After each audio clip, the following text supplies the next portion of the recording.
காரைக்குடி காவல் நிலைய காவலர்களின் குறைகளை கேட்டறிந்த டிஐஜி. சிவகங்கை மாவட்டம் காரைக்குடியில் ராமநாதபுரம் சரக டிஐஜி முனைவர் பாமூர்த்தி காரைக்குடி சரகத்திற்கு உட்பட்ட வடக்கு காவல் நிலையம், தெற்கு காவல் நிலையம் மற்றும் மகளிர் காவல் நிலையம் ஆகிய காவல் நிலையத்திற்கு வருகை தந்து ஆய்வு செய்தார்.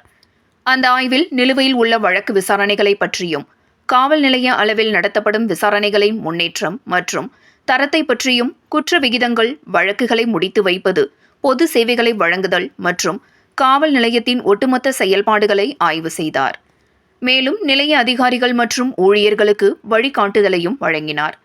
மேலும் காவல் நிலைய காவலர்கள் மற்றும் போக்குவரத்து காவலர்களிடையே அவர்களிடம் உள்ள தேவைகளையும் குறைகளையும் கேட்டறிந்தார்.